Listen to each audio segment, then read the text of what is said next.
I'm pretty optimistic about what the field's going to look like 10 years from now. So biology, that using living things as a material for engineering poses some challenges because we're confronting something that we don't have a lot of experience with, actually building things from. So we try to impose expectations like reliability and robustness onto biology, at the same time still trying to learn about it. So I think that synthetic biology, in terms of generating useful products for people, is probably going to move a little bit more slowly than what we've seen with electrical and mechanical engineering. So I think that it's going to make some progress, but we still won't have the sort of the biggest challenges solved just yet. Not in 10 years, but it's just really hard to predict.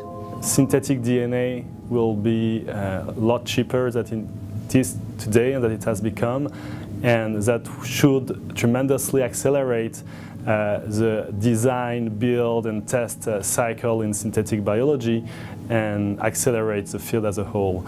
And we can also hope that with all the progress that we make in high throughput biology, system biology, that we gain also a much better understanding of how biological systems work, and that in turn will help us engineer everything faster. In 10 years, we'll be in a place where almost anyone can build a genome, but very few people will know how to design a genome. And this is the next generation of synthetic biologists need to be the people to figure out what kind of genomes are we going to design. Depends what people do. The field of synthetic biology is a human activity, and so it will become what people both wish it to become and then make it. There's very amazing things happening in the moment.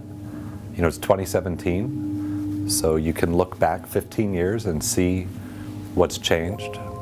I think it's hard to say what the field will look like in 10 years. I think that here, let me stop and start again. Let me think about this for a second.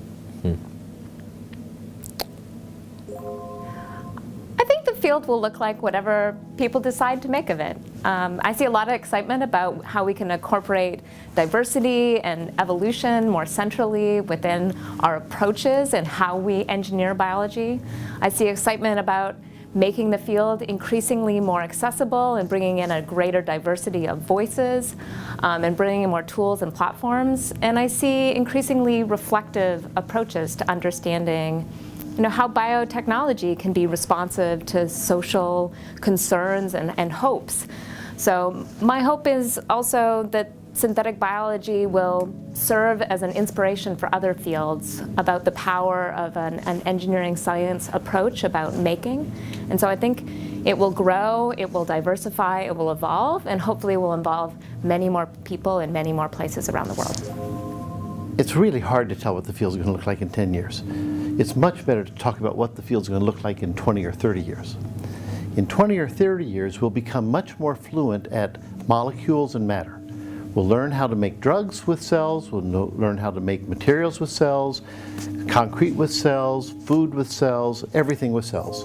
So in 10 years, certainly we'll have more biomolecular pharmaceutical produced using engineered living organisms. And then what I wish is that we can grow the synthetic biology community, especially for the young, and develop the field even more than today. A little bit more reliable and a little bit more predictable.